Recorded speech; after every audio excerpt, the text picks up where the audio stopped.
Y'all, it is officially 6 weeks after my fibroid surgery, and I'm extremely grateful to be this far on the other side of it and back here with you all. I want to thank y'all again for all the encouraging words and all the thoughts and the prayers. So, y'all, I really, really love and appreciate you all for sticking with me on this journey. And I figured that now is as good a time as any to kind of talk about what happened to me. So, if you're new here, welcome, welcome, welcome to Mac the Maverick. Here we really discuss all of the matters and iterations of well rounded womanhood, including our physical health, because as you know, our plumbing our plumbing has some very unique challenges, and life in this body can be very, very interesting. So we want to grow and learn together. And if you're not new here, thanks for coming back. So this will actually be kind of a mini series. In this video, I'm just going to deal with my diagnosis, some of the things I experienced leading up to my surgery, and then I will do another part that actually deals with my surgery and the recovery. Also, there is a very special sidebar session that I'm going to be doing with my mama to talk to her about her experience. And we just gonna share and chat and talk about this thing called life as it affects us, so many of us women. So if that's of interest to you, stay tuned to this video and make sure you are subscribed so you can get the news about the next ones coming behind it. So let's just get into it. In order to really tell this story, I'm going to go back. I'm going to go way, way back to my first period. I actually got my first menses quite early. I remember it like it was yesterday. It was May the 2nd of 1997. I was 30 days shy of my 10th birthday, and I happened to be at a friend's sleepover. Not a good time. Not a good time at all. But how many of us ever get our period when it's convenient, right? So anyway, I started my cycle when I was 9 years old, and they have never been great. You know, when you first get your period, it takes a couple of years for your body to kind of figure out, oh yeah, this is what we're supposed to be doing every month, right? But as I got older and got firmly into my teenage years, I started to have, all the pain, the cramping and different things like that, to the point where I would get nauseous and vomit. It wasn't, uncommon for me to call home from school and have to have somebody to come get me, or, if a teacher would let me lay down in the floor to do that. And the recommendation was always, try birth control to help regulate the timing and regulate those symptoms. But I didn't really do that, take up that particular suggestion until maybe my sophomore year in college. I had 8 a.m. classes like every music major does, and they were mandatory. But whenever my cycle would come, I would either be late to class, I would be having trouble remaining lucid in class, or not there. And in having conversations with my professor of that class at the time, she's another person that was like, have you considered, getting on the pill? If it's starting to interfere with your education, which it basically was, you might want to consider doing something about it. So I did. I got on it, and for a few years, everything was fine. And then I got off of it when I started back working in corporate America in my 20s. And after a while of being off, I ended up getting back on for a longer stretch of time. And one thing that would happen consistently over the course of the years that I would be on the pill is that I would have to be swapped to something else. For instance, one pill, I think it was orthotricycline, actually gave me depressive thoughts. Not good. So I hurried up and got off of that one. And then there was another pill that I got on, and I might have had breakthrough bleeding or something like that, or there was a recall for blood clots. I can't remember the name of it, but I stopped taking that one. Then there was another pill, I think it was Haley, that I had an issue with breakthrough bleeding, which kind of brings me to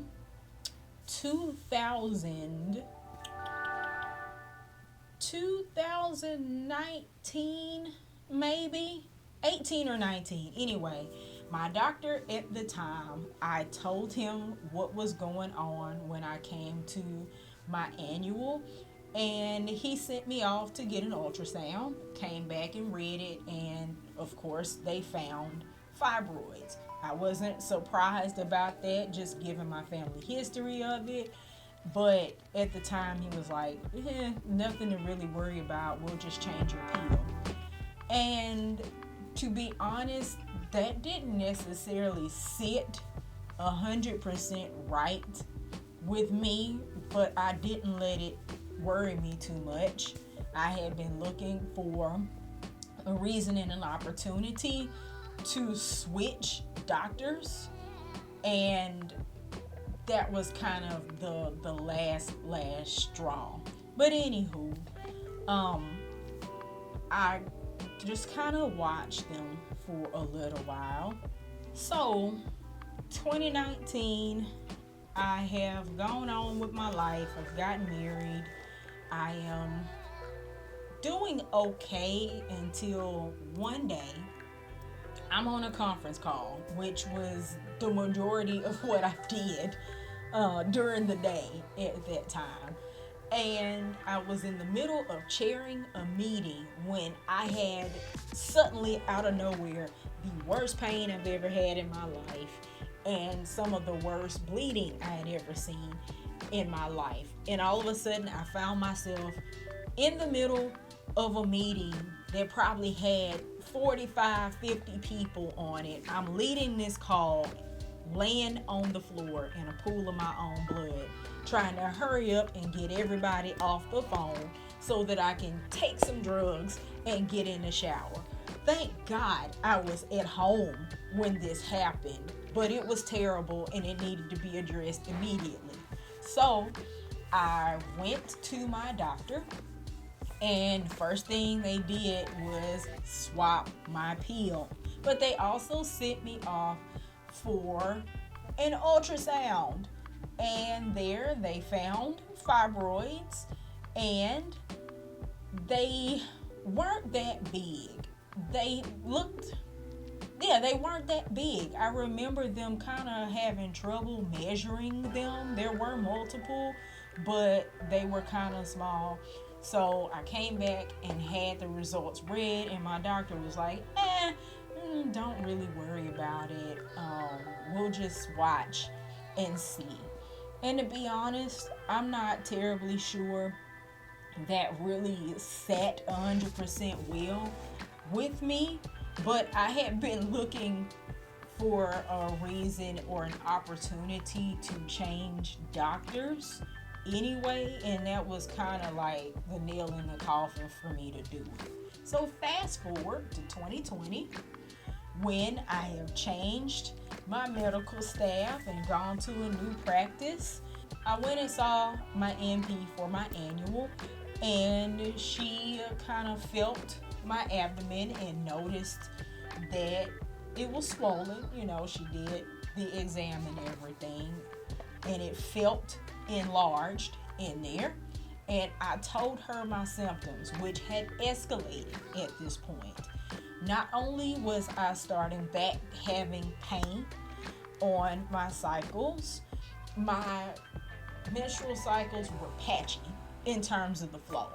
Like, you know how you normally will have like a bell curve? You might have some heaviness or like light heavy and then tapering off toward the end.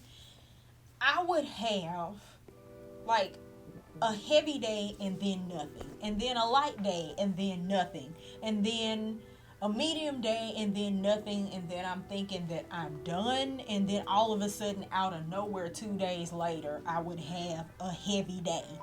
So that wasn't normal, and I knew something was up with that.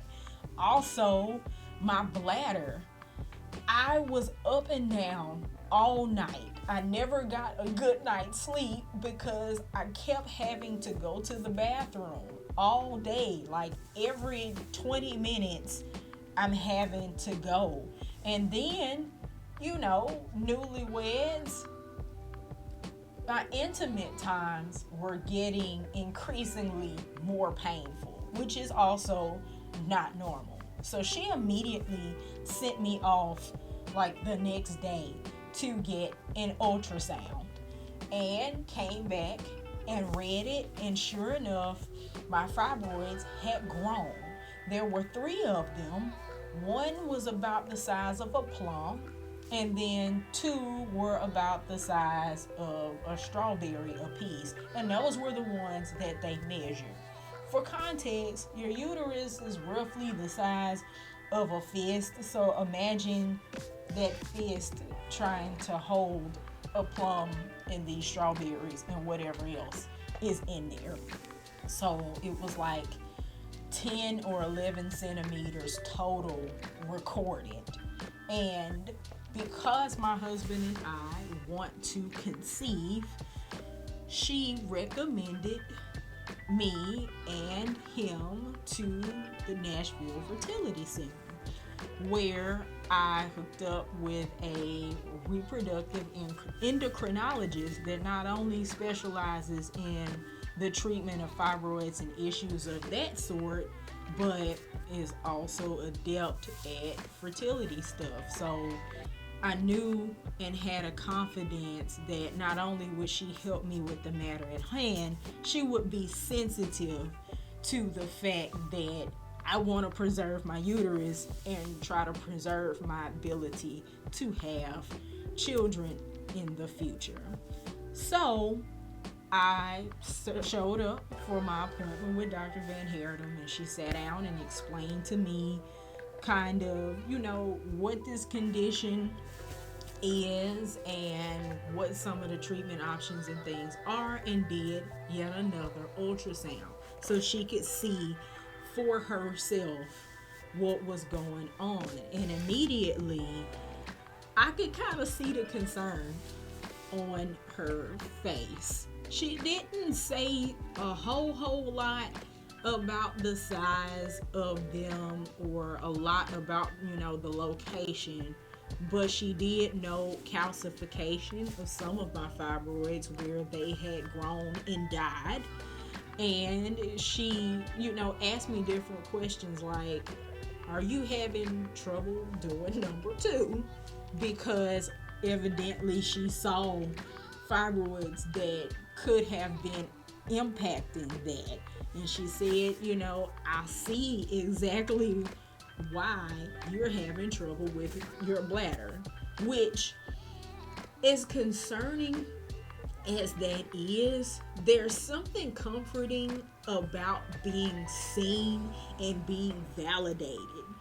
Anytime you got an issue kind of going on the inside of your body that you can't see, something isn't quite right, but you can't put your finger on it, obviously, no pun intended.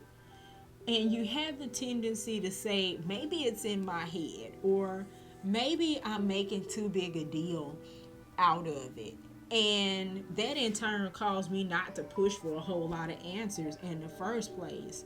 So to have somebody go in and look and understand, like, tangibly what was causing my problems made me feel a whole lot better, even though her immediate recommendation was an open myomectomy. So there's a few different things that they can do for you, like UFE, uterine fibroid embolization, where they basically cut off the fibroids blood supply so it like shrink and go away. Or there are other types of myomectomies. They can go in with the robots laparoscopically, but evidently, and based on the concern that I saw, evidently there was a lot going on in there, because she immediately recommended that we do the open surgery. And she also, knowing that I desired to conceive at some point, we had kind of a plan where she could go in and take a look at my uterus, obviously, take a look at my tubes, take a look at my ovaries, and make sure all of that worked as well. So that's how I got to the point of having my open myomectomy. So I'm actually writing a blog post on mackthemaverickblog that kind of gets into a little more detail about fibroids and what they are and the symptoms and things like that. So when I post that, I'll drop it in the community tab if you're more of a person that likes to read. And then I will drop part 2 next week, dealing with my surgery and the recovery from said surgery. So, March 23rd, if you're watching this real time, Mom and I are going to be doing our sidebar session, chatting it up with each other, and hopefully some of you about our fibroid journeys and our journeys with reproductive health. We feel like it's a really important thing to address, because so many of us go through these kinds of issues. So stay tuned for more details about that. I'll drop it in the community tab.